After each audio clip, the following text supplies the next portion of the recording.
Hello, people of Earth. This is Zachary Frank from Bay Point Wealth, coming at you from the beautiful, sunny Bay Point Wealth Studios here in Annapolis, Maryland.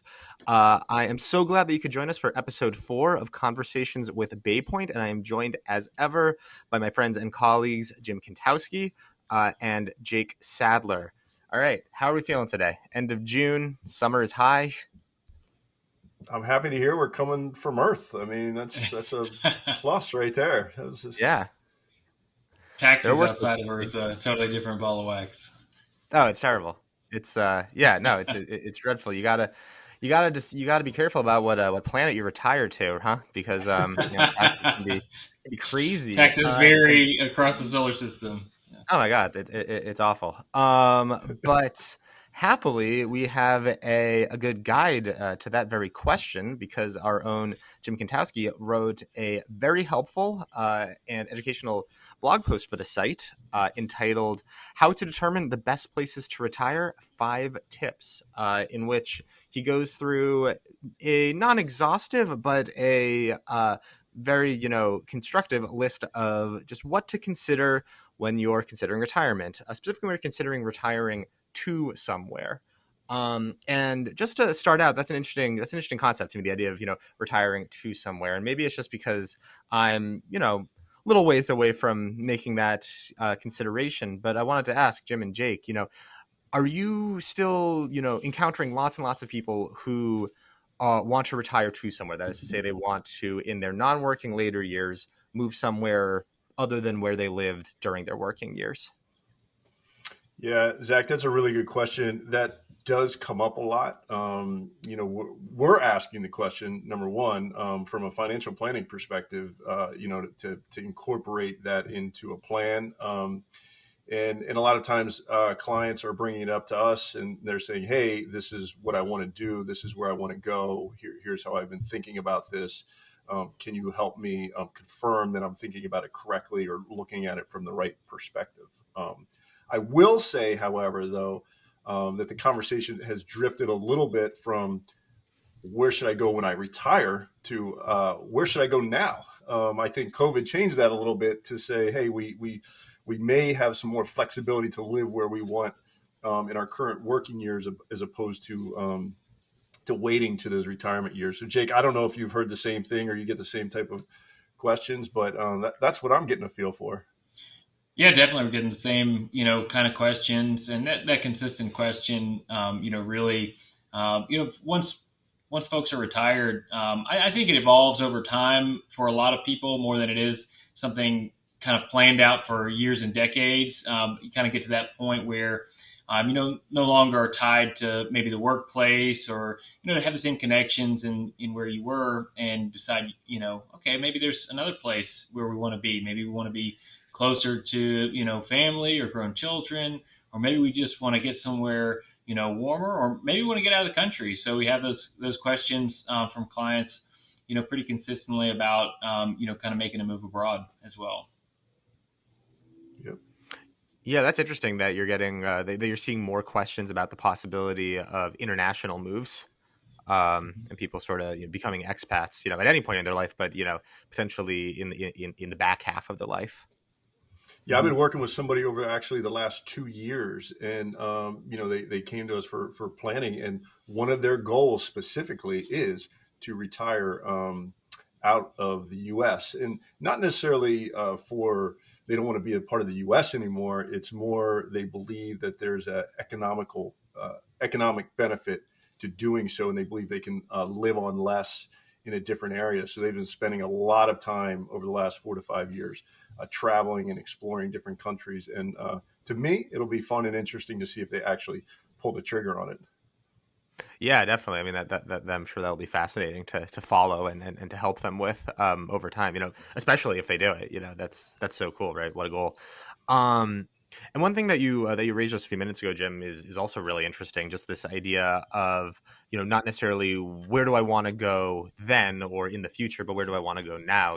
Since COVID really has opened up not just people's eyes to the possibility of living further from where they work, but just opening workplaces and employers up to that possibility as well, being more flexible, allowing for a remote first environment. and I feel like we're so early. We're so still in the infancy of that experiment.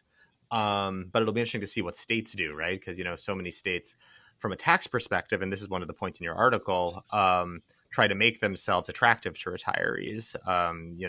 Places with, say, no state income tax, and I wonder if states will sort of now be in competition with each other to who can be the most remote worker friendly, and perhaps adjust areas of their tax code to attract that kind of person as opposed to just older people and retirees. Yeah, that's a good question.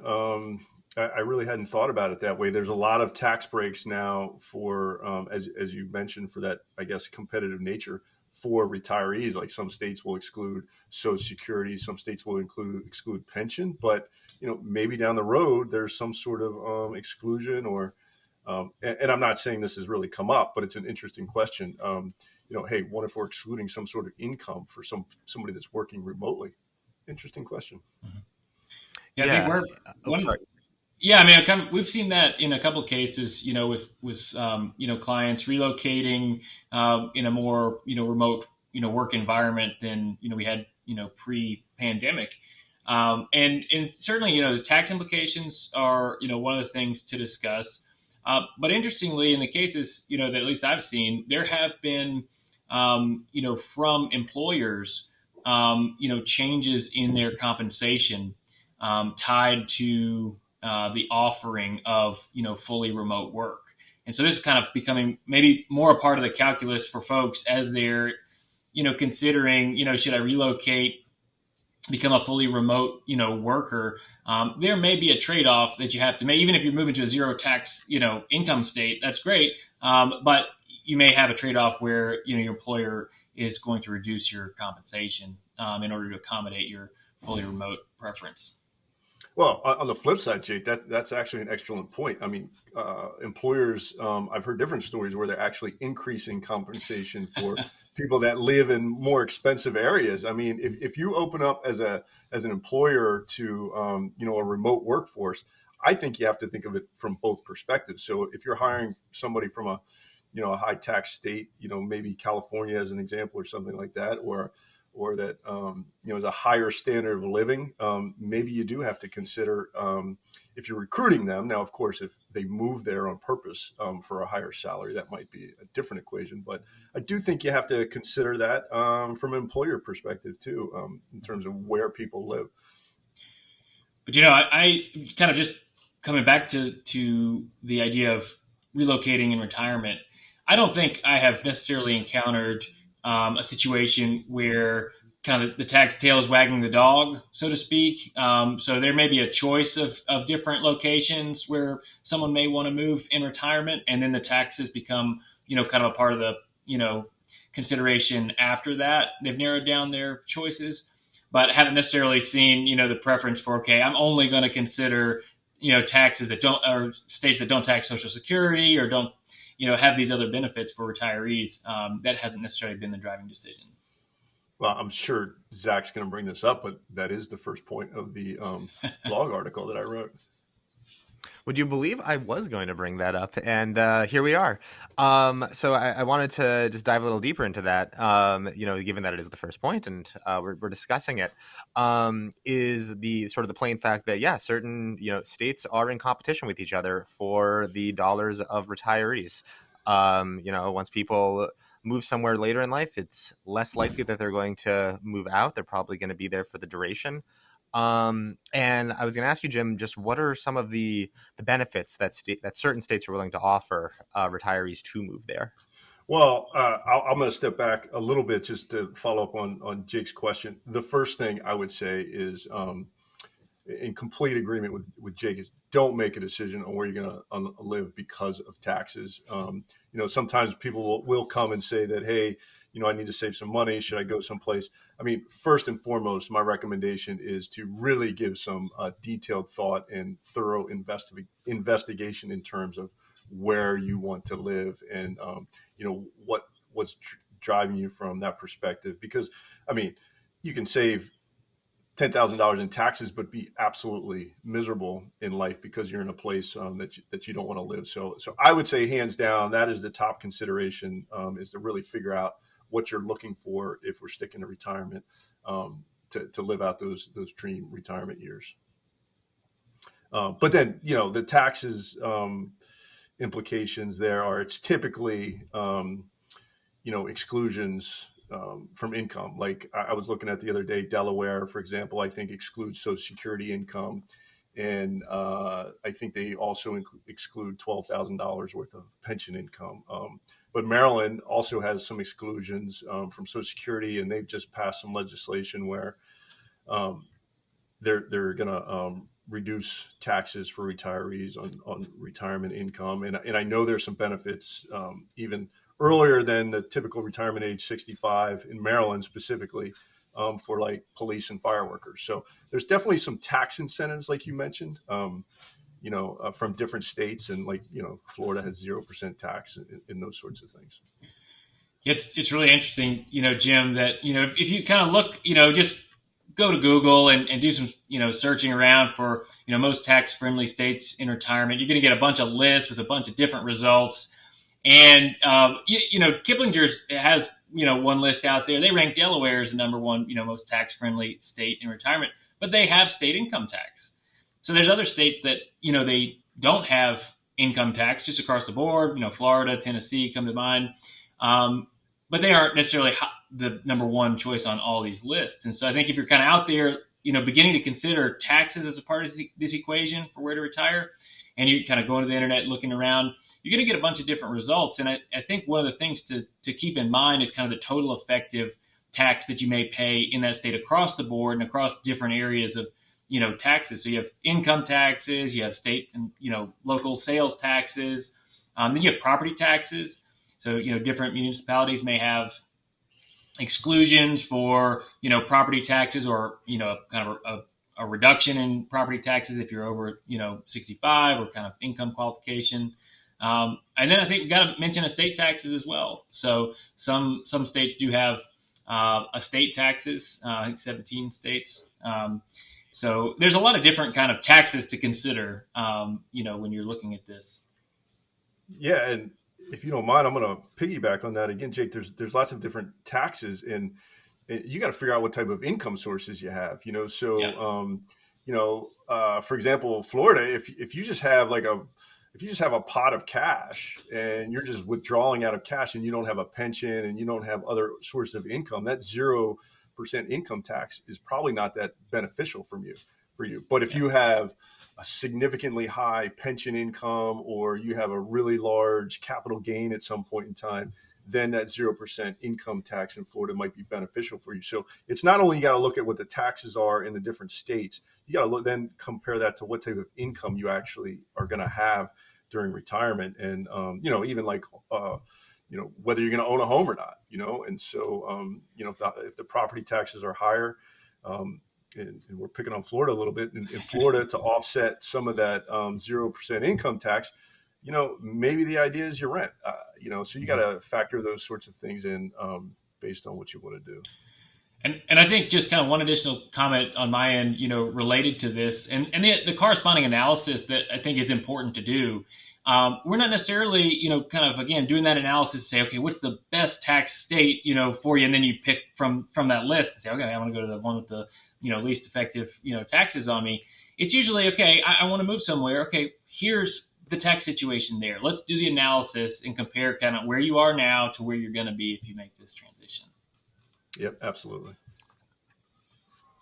To move away from the discussion on taxes just for a second, Jim, I wanted to say that one thing I liked about the article that you wrote, that I don't see as much in many of the other articles that I've seen, just about, like you were saying, Jake, every publication has their list of, best states to retire to, and here's why, was that, Jim, your article mentioned medical care and how good and widely available medical care is in any given state and in any given city within any given state.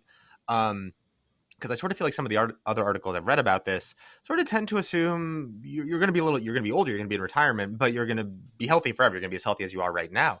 And, that's just not necessarily the most realistic assumption to make when considering these things. Yeah, that's very true. Obviously, we want to be as healthy as we can when we're in retirement, but the reality is we're most likely going to run into more medical issues. So to move to an area where there's a lack of health care, maybe to a more remote area or something like that, you just may want to consider that when you're thinking about it. Hey, do I have an issue where I need a specific type of care? And you may want to research that area and see what the hospitals or doctors or whatever have um, a good offering for that type of care. Here we are in Maryland, where we have a phenomenal healthcare system with Johns Hopkins and University of Maryland, and you have just lots of different options, for care. Whereas, you know, uh, at least where we are, I know in the remoter areas of Maryland that doesn't exist as much. So you just have to really think about what your needs are. I think this kind of really draws out a really interesting distinction and an aspect to this whole decision about relocating in retirement that we see pretty often. And it's that, typically kind of this traditional, retirement time frame, we see these phases of retirement where these first few years of financial independence, folks tend to be, healthier, much more active, want to do a lot of things. And a lot of times the decisions around relocation are based, kind of with this phase of retirement in mind. Not to say that everybody's kind of not thinking about the more distant future, but we kind of transition into this phase more where the focus becomes more on aging and corresponding, challenges and of course expenses that can come with that. I think medical expenses are a really important one to consider, and so for some folks they may make this decision to relocate initially just kind of based on that first phase of retirement, and then find themselves in a position just like you were saying, Jim. Maybe they're in a remote place where they don't have access to the kind of care that they want. Then they may find themselves in a position where they need to move again, to gain access to the kind of care that they want to have. Yeah, Zach, I would say that we do see that in certain cases where you get to a point where you need care and you start to need help from your family. So you might then make a choice later in life, like Jake said, to go back to where you're from, maybe where there's more family. Like my mom, for example, she does go to Florida every year, and that's where she prefers to be. But she hasn't moved there, and she hasn't bought a residence there. She just rents for the winter. So she gets to, and there's a lot of snowbirds in Florida, but so she just goes down there and enjoys the weather. But her primary care physicians and her family are in the Maryland area, so it's something that she considers often when thinking about, hey, do I want to move to a different state? I would love to, but I would be alone there, so maybe I just do it part time. Well, it's really interesting. Yeah. Yeah, sorry to interrupt there. Zach, just to kind of piggyback again on what you're describing, Jim. I mean, this is something we're helping clients through these kind of two distinct types of transitions and kind of navigating the decision sets that come with each of those. I mean, the Center for Retirement Research has actually done some studies around this kind of whole relocation idea in retirement, and they've identified kind of two categories of retirees in terms of relocation. Planners who are kind of focused more on that, active lifestyle, kind of this initial phase into retirement, and then reactors. So those who have kind of a sudden shock or life event that happens. Maybe it's the death of a spouse. Maybe it's kind of an unexpected medical diagnosis, and they need care. And then they're kind of making another move and a subsequent move, based on this life event or shock that they've had. And I think both of these transitions are types of transitions that that need careful planning, and it's definitely something we handle in both ways. And one thing I wanted to ask the both of you, and I ask this, I know you'll answer it with no judgment or any sense of criticism, but when in working with clients, obviously all individuals have individual circumstances, but I was wondering if there are any you know sort of errors in judgment or sort of cognitive biases that you see exhibit themselves when people think about retirement, and maybe it's along the lines of what we were just discussing, this idea that people are in sort of in one phase of life, in the more active retirement phase, and it's hard for them to see past that phase, thinking that phase will ever end. Just the idea that who I am right now is going to remain static, so I'm going to act as though that's the case. Just wondering if there are any sort of patterns that have emerged that you think might be worth addressing.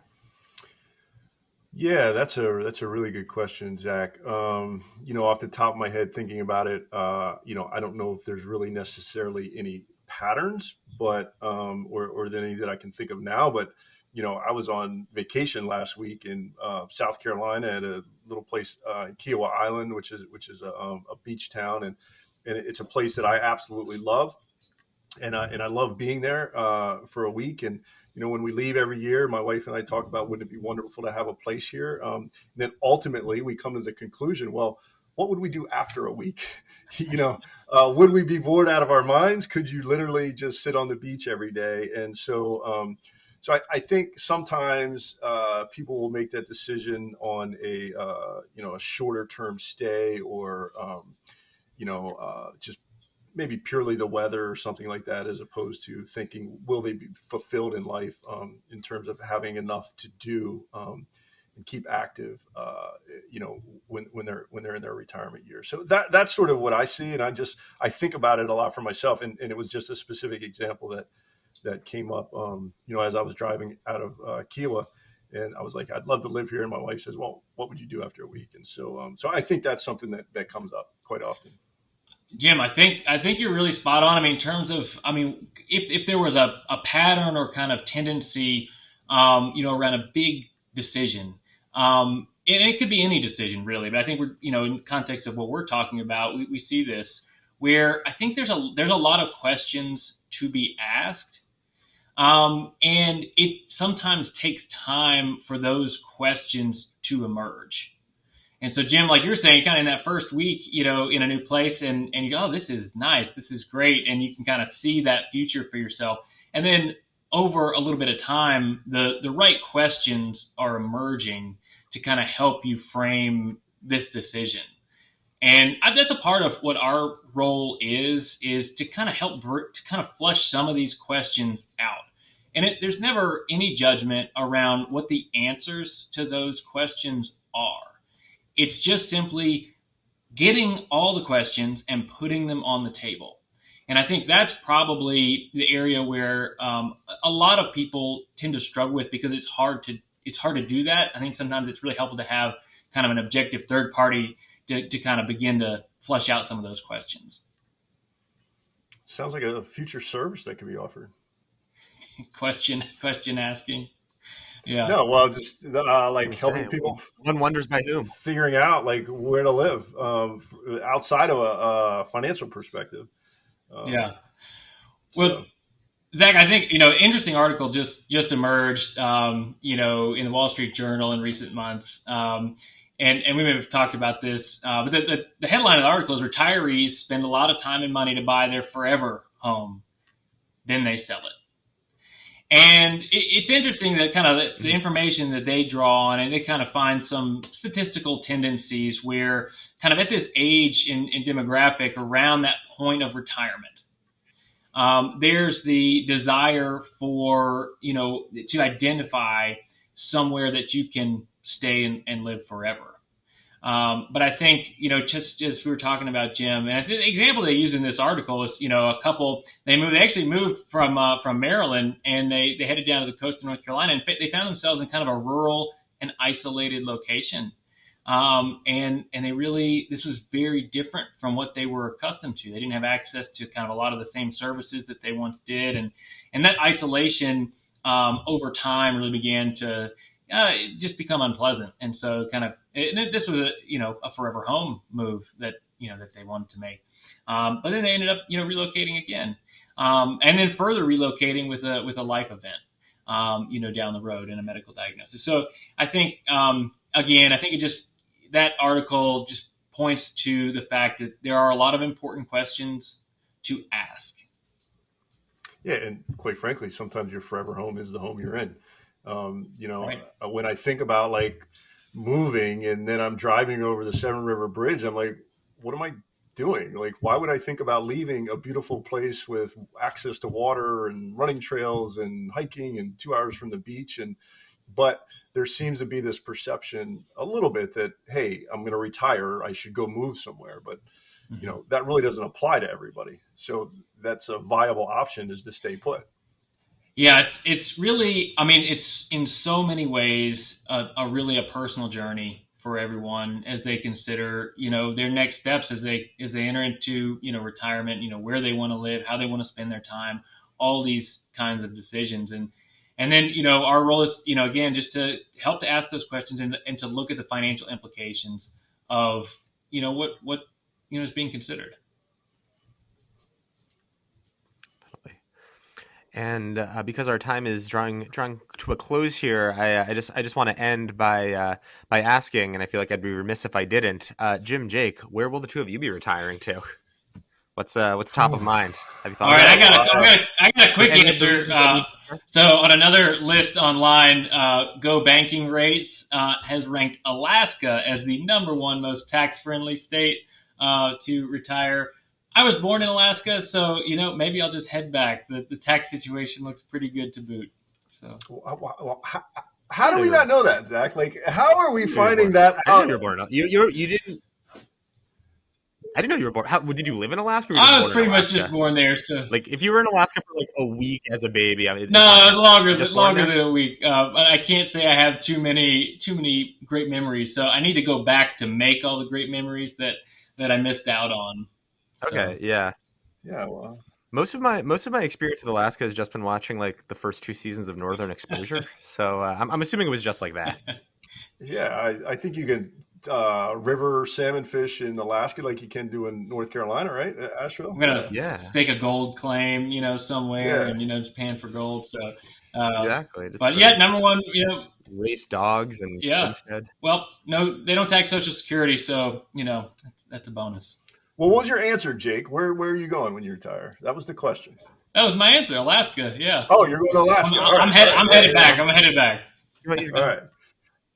He's going to Juneau. No, it's a fun question for me to answer, Zach. So I love a lot of different things. As you know, I like to ski and be active and all that stuff, the sunshine. And so my preferable thing would be to have like 4 different houses in 4 different locations, and be able to enjoy all the seasons that are practical. But I think that's a pipe dream. And so it's like thinking through what we're talking about today, it is a really hard decision. Like, I would love to go somewhere different, but then why would I go somewhere different? And so it's a challenging decision to make. And then quite frankly, my wife would have to agree with me, and so that's the other part of the equation. So I have some dreams, but I don't know that I can answer that question specifically. Okay. All right. Well, we'll have to revisit it in a future. And I'm also not gonna hold 5 myself episodes. accountable to my answer today. So I've got some time to decide. My answer may change. All right.